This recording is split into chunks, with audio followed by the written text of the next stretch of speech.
mean, look at the size of it. It's huge. It's very big, isn't it? It's gigantic. It's amazing. Come on, Iron Luke.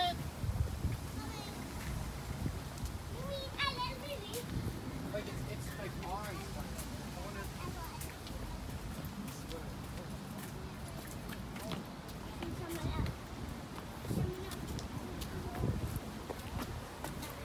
I think it's the 8th biggest in the world. That's what. Is it the 8th biggest in the world? Something like that. Yeah, it's crazy. Top 10 for sure. Yeah. Do you have anything like this? Panadol.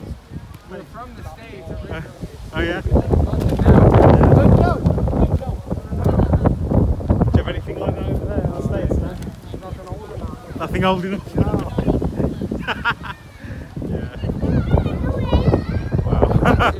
What was the one? It's the one in Barcelona. Oh, it's La Sangria. Yeah. Oh, sorry. Yeah. Yeah. Sacre Cor. Oh no, that's the one there. Yeah. Yeah, La Amelia. It's got a But same thing, like it's just incredible. Yeah, oh yeah, I'd love to go to that. That was jaw dropping, was it? That was in that was Barcelona. amazing. Yeah. It was 100 years, they're still trying to finish it, but it's glass beautiful. inside there was like amazing. Is it? All the different colors. Yeah, I can't wait to go. I'll let you enjoy it. Anyway, lovely you meeting too. you guys. Thanks. See ya.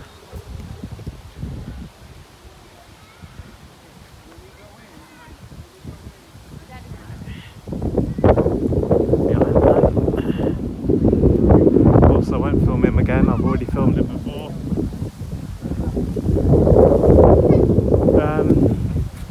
I think I've got about a couple of minutes on this church. It is a church. It's very windy here. I don't have a mic, so everything's going to be get up close to the camera if you want to hear me. I'm sorry, but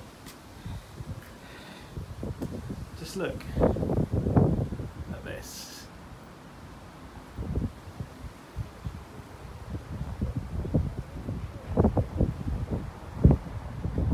I do have drone footage on this, so if you want to check my drone playlist, I'm sure you find something if you're desperate to see this place on the drone.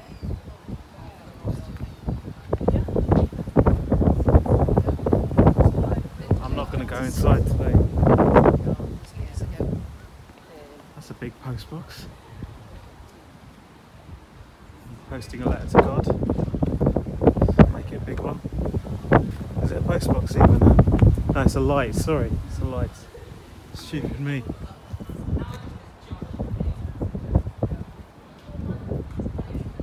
I can't. You know, this is not kind of not normal in terms of size.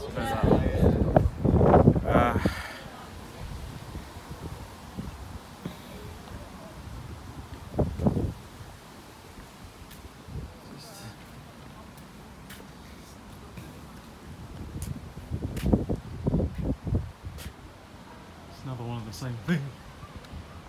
So what inspired people to build buildings like this? Was it just money? Was it just another way of earning a living? Was it just a case of, or fancy getting a job, let's work as a pastor, let's get a building together, you know, let's earn some money, let's get some money off the congregation, you know, it's a job for life? Or was there something deeper behind it? Did someone somewhere think, actually I do believe in God, and I'm not the only one. The God, so I'm going to croak here, am I?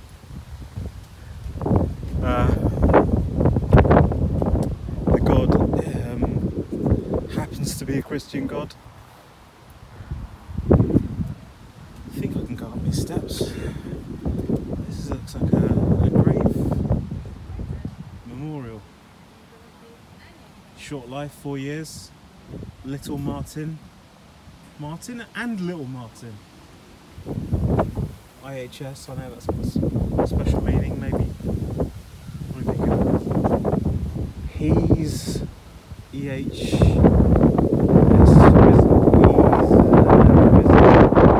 It is well with the child. Well, clearly the child is dead, but clearly the child is also a saved child, therefore all is well. Don't need to worry.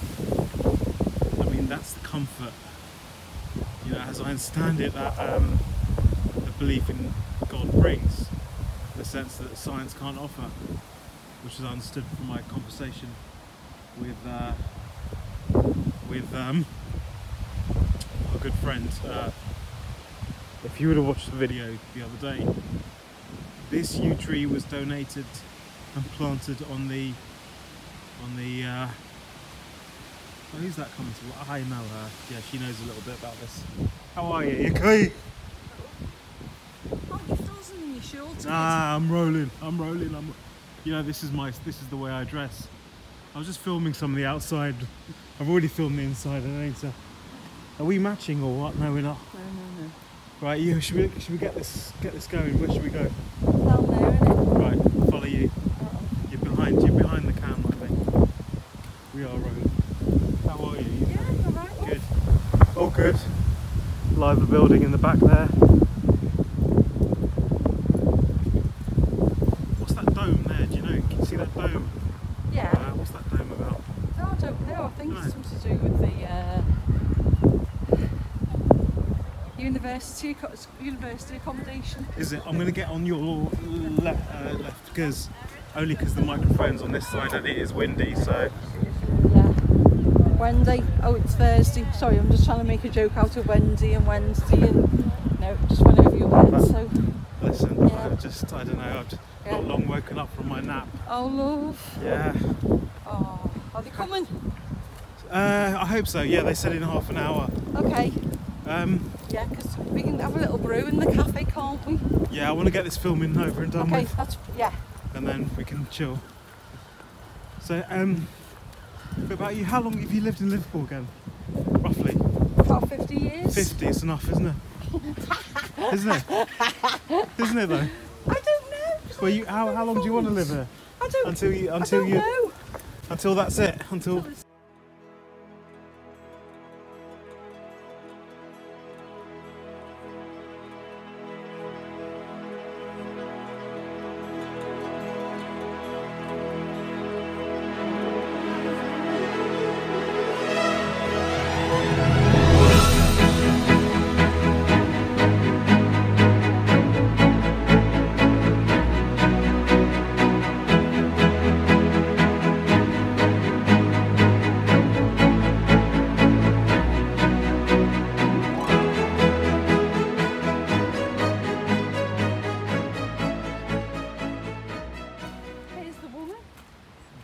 Kitty.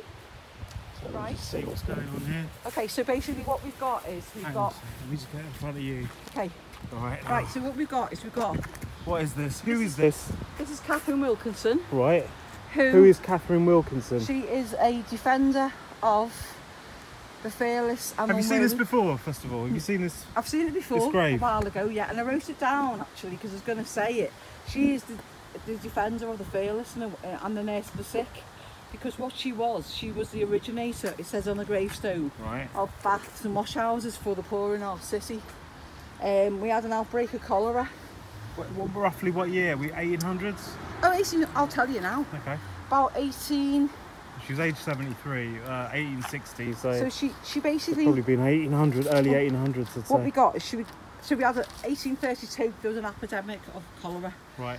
Which is basically people like dying, not washing their hands after they go to the and toilet. hot water. Disinfection, that kind of absolutely. So she used the hot water she had in her big boiler at home. Right. And basically, she just took in everyone else's washing.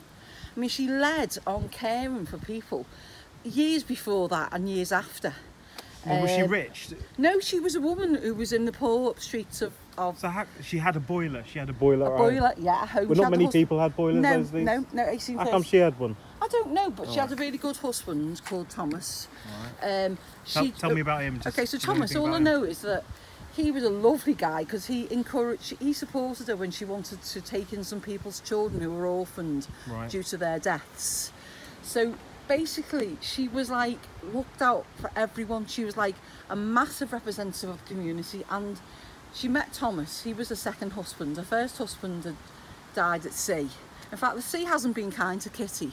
In the fact that when she was a child, they came over from Ireland. Yeah. In 1895. Wilkinson doesn't sound like an Irish surname. No, Wilkinson's this. Oh, that's her husband's name. Yeah, sorry, but her real name, if I look properly, name, is Stewart. Stewart. Stewart, yeah. Is that an Irish name? No, I don't know. I've never really looked into it. Anyway, so she basically, she was about like making sure people were educated. She'd taken people's children. I mean, she took care of her mum, who basically, after the fact they had a massive tragedy, a double tragedy on the way over in the boats. From Ireland? From Ireland. She was 9 years of age, Kitty, when they came over.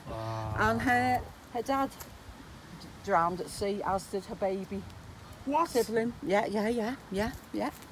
And that's why I love her, is that she's overcome throughout her lifetime, and she continued to keep overcoming it. She went to Caton. What else happened to her that was bad in her life? Well, she went to Caton in Lancaster.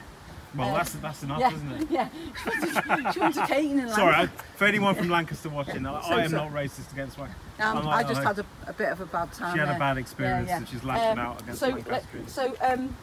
But basically what happened is they put her in the poorhouse 2 years after they got to Liverpool. Right. Okay. Yeah, her and her mum. Mum took ill. What is a poorhouse? Just remind me what a poorhouse is. So it's like a workhouse. So basically, you're just in. Is it only for orphans? No, everyone. If you can't, you can't. There's no state. There's no benefits. There's no state to help you out. Right. Okay. So you would basically have to go into that environment. Now Kitty was there till she was 21 and got out at the age of 21 from Caton in Lancaster. And then she came back to Liverpool. How did she get to Lancaster? Oh, that with the poorhouse was in Lancaster? Yeah. Right, she got sent from Liverpool to Lancaster? Well, yeah, Caton. Only after 2 years? No, after 2 years of when her mum had gone like ill health, like sort of mental health issues. They'd already arrived in Liverpool at that stage? 2 years. They lived in Denison Street, right. which is linked to Kitty throughout her life here, because she tried to get her mum, once they'd come back to Liverpool from Caton when she was 21, she tried to get residency back in Denison Street, which didn't happen for a good while, to be fair. But she always had her mum's welfare at her heart. Yeah. So she basically would go and serve as a servant in people's homes. She was a good attender of her local church, and that was the church she kept attending throughout her adult life. This is Kitty we're talking about. Kitty, So, if she was in a poorhouse, how could she attend the church? No, but she wasn't attending the church during the poorhouse time, because it was post-poorhouse time. So it's basically after she's 23, she's come out the... 21. 21. And what? Thank you. And what's the name of that church she went to? She did. I don't know. It's in Liverpool though. Yeah. And she had a fantastic sort of link with everyone. Everyone saw up to her. The community saw that she just looked out for the overwhelmed and the undesirables. So she was Irish then, essentially, wasn't she? Yeah. She had an Irish accent, probably. Most probably, yeah. Well, maybe because her parents had an Irish accent. Well, yeah. So Dad had come. Dad was the one with the skills. Yeah. So Dad was the one with the skills. Yeah. But what he skills died. did they have? Sorry. Well, I don't know, but the whole situation plummeted as soon as Dad drowned at sea. Oh, yes. on the voyage in the Irish Sea, the Celtic Sea on the way over. Yeah. As did a sibling. The baby. Yeah, so there's only one brother left with Kitty. I can't remember his name, I've got to say. So you said Kitty's mum had some mental health issues. Yeah, she had it throughout the rest of her life. So basically, look, anyone would if they lost their... PTSD, isn't it? It's PTSD, really. Well, sorry, was it Kitty's mum that mainly had the mental health? Yeah. And basically, because she's just lost her husband at sea. And baby. Oh my God. Yeah. Can I just think I've got a young child, imagine losing it. So how young was the baby again? Not more than a toddler's age, I don't know the age. For God's sakes. So maybe fell overboard, maybe they were, maybe rough seas, we don't know. All we know is that they died. the family halved in size and capacity. Then we've got no breadwinner, so Mum had to take up the mantle, and that's why I think after 2 years she kind of broke down. Yeah. She just pear-shaped. So you've got this wonderful person, Kitty. And she was she then the only child then? No, she had a younger brother. But Sorry, I don't really know much about the younger brother. Okay. So you don't know if you went into care or not? No, because we just get told that the poor house was just about her. We can sit here. Yeah, sure. So all we know is that Kitty and her mum. Sorry, Kitty and her younger brother. Yeah, and her mum ended up in a house in the area of Denison Street. Right, Denison Street. So, and then after that. I'll sit there. After what? Yeah. And then after that, she just went into service. You know, after leaving the poorhouse, obviously, coming back to Liverpool. What kind of service do you mean? Like waiting on, you know, being a housemaid for someone in their home. Ah. So she had a really great rapport with 2 families. So looking after rich families, basically. But she still went to, and she still went to church. Still went to church. And that's how she got, you know, the massive connections she had eventually, because what she had was, she was like revered for her standing in the community. So revered by her peers, by churchgoers, by friends. For all her well-being and well-doing. And then she met Thomas. I mean, she had her first husband she lost at sea. Oh, now you say, now I get what you said. The sea has not been kind to her. No, but Kitty never gave up. And then eventually she met, you know, Thomas Wilkinson. Yeah. Who she kept his name. He was celebratory of her good deeds to people. You know, they shared a house with a man who had 3 children, and when he passed they were orphans. She took them on. She took on other children. She as her own almost. Yeah. And then she just carried on. Where was she got money from? Just literally for I think people helped her because what you had is like when we had the corporation. Yeah. And the corporation. What is the Liverpool? You're talking about Liverpool Corporation. What is the Liverpool Corporation? So the Liverpool Corporation will be will be the council, but I don't know how they would have ran by a nation, because by the time they get to 1846, she's already set up a washroom. She set up a wash house. She went in 1846. So she's about what? Before 1840. Yeah. So was she about 40 then? About 40s then. Yeah. So she's already set up the wash house sort of idea. Yeah. Then she'd set up an education establishment for the young underprivileged kids of the area with the help of a friend. What was her area? What was her catchment area? You'd say Liverpool, it'd be about Liverpool 5. L5. So what? L5 or on the cusp of the city centre. So what areas would that encompass? To be L5? I'm trying to think myself. Yeah, it'd be Everton-ish. Everton, and then coming into Islington, sort of that area. Yeah. Okay. Yeah, and then. Oh look, this is not Jimmy, but I'm just gonna. No, I don't know who. I'm just gonna film this because we have a little drone here. And hey mate. Oh sorry, I'm not supposed to. God. I'm not supposed to do that. Okay, you're not supposed to do that. That's fine. Anyway, so apparently what they got in the end was, because the corporation was so impressed with her, they gave her and her husband the supervisory ship of the wash house in Upper Frederick Street. So they had that grand title given by the corporation. Yeah, and they were just great with her. And then what you've got is that she. Yeah, I think. Can I just go and just chat to him just 1 second, and then you can. Yeah, go on. How are you, mate? You okay? Yeah. Have you got a YouTube channel? No. Nothing like. It's just for you. Do you want to be on my channel and explain what? You don't, do you? That's fine. No, that's absolutely fine. Sorry. Take care, mate. Enjoy. Have fun, mate. Yeah. Nah, it's just. Does it for a different reason? Yeah, it does it for a different reason. Yeah, people just have enough. It looked like well, that's like a DJI Mini 3 or something. I don't know. But yeah, no, that's absolutely great. So. And then also, I think what we need to establish is also, I live in the road in the city of Liverpool that is named after a famous family. Yeah. And basically this family, who were like seen as a fantastic support mechanism to Kitty, supported her and her husband, and basically they just made sure that They supported her means to get places for people to like access, you know, this sort of wash house mentality. And she actually, in fact, she got the honour. Yeah, they were just honoured for the work they'd done. And yeah, she was given apparently a tea set that would obviously mean a lot, from the Queen Dowager and the ladies of Liverpool to Catherine Wilkinson. Now, at this point, they'd taken up the wash house role in Upper Frederick Street, and this would basically mean, you know, leaving Denison Street, which meant a lot to her. But she knew she had to move. You know, she just felt she had to give this role, you know, all her energy.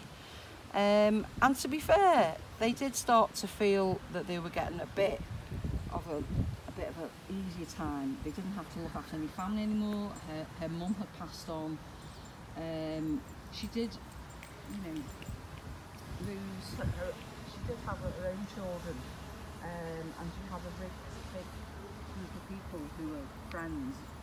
And she was also able to see that when we had a doctor called Dr. Duncan was appointed the first medical officer in 1846, she was able to see that come into fruition, which was obviously a very, very rewarding time, I suppose, because it's about, you know, getting health up and running slowly but surely in the city.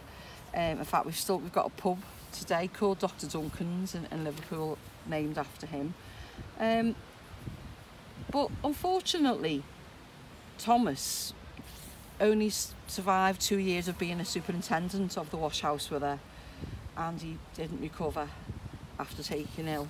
And then we've got, basically, she was a boarding keeper, and, you know, she carried on with the dirty washing. Her name would mean very little to people outside of the area, but she was seen as this massive heroine, and she was supported by William Rathbone and his wife, and he was an instigator of other social welfare activities in the city.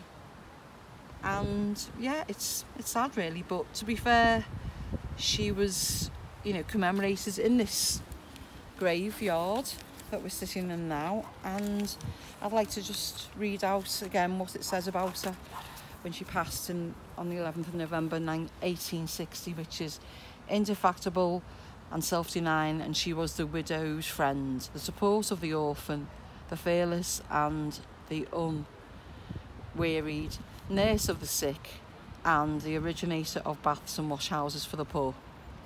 And I'd like to leave on that note, really. Brilliant. Wow, wonderful. Thank you very much. Okay.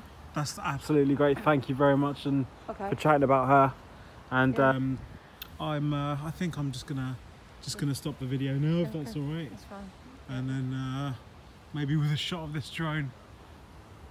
Where is it? It's directly above, actually. Oh wow, yeah. Can you kind of? Do you want to move? No. I'm just trying to see it. I just see it through air. Kind of difficult to see. Come on, you. It's really. Oh, there it is. Look. Yeah. Just trying to zoom in on it. Can I zoom in? Wonder how high it is. That's insane. How many meters do you think that is? About 5. Only 5 meters up? I don't. I'm not very good. No. Oh, it's coming down now. That's so cool. That is. Yeah, and there we go. And he's landing it, and that's great. Okay, great. Just one last thing before you go, though. Yeah. Why do you think she's relevant today in our current situation now in the cost of living crisis? Do you have anything like a final couple of sentences, maybe a minute or so? I feel she's relevant because we need people who advocate for people who are struggling. So, you know, nowadays we have food banks, we have people trying to get the lowest deal they can with their utility bills, But then you've got the opposite end of the scale where people are having not enough tax put on their income. You're hearing about big bosses getting a 16% wage rise during these difficult times, and it's really farcical. You're also seeing a lot of people begging more in the city than I've ever seen in my entire life. So for example, I see someone walking around the streets of where I live looking for cigarette butts most days, and I've seen women beg outside the local store, and it's a shocking indictment of the times that people are doing that to survive. We know of shelters now that exist for people. You know, the Whitechapel is a really good housing provision, but if people don't feel inclined to go there, I really don't know what's down for them, because you know it's going into winter now, and it's going to get tougher before it gets better, and we don't have a massive sort of long-term plan to overcome. The government haven't said anything about what they're going to do to help people. You're going to get people who still have to go for, you know, DWP assessments. And I will say that the government don't go after the offenders, they go after the vulnerable. That's my observation. I've worked alongside people who are on benefits, and I do feel that not enough money is spent on catching the villains of the piece. Another interesting factor is that I found out today that around the corner from where I live has been a cannabis farm created by some people. And the utility provider was going in to cut the supply, and then they found all this elements of green stuff, and it begs to makes you wonder how you didn't smell the stuff. It's literally, you know, the next street along from where I live, and it's all been kept hush hush. So I don't know what that's about. I don't know whether that's so that they can collect as much evidence as they can. Incidentally, the windows today when I went past were all open, but anyway, that was a sad, interesting thought about the area. And the other thing is our transportation. Our roads are getting worse. People are getting angrier who've got cars, and yeah, the maintenance of that is a complete farce as well. We need to be looking out for our vulnerable, because they're the ones who seem to be forgotten about in this day and age. And that's my observation for today.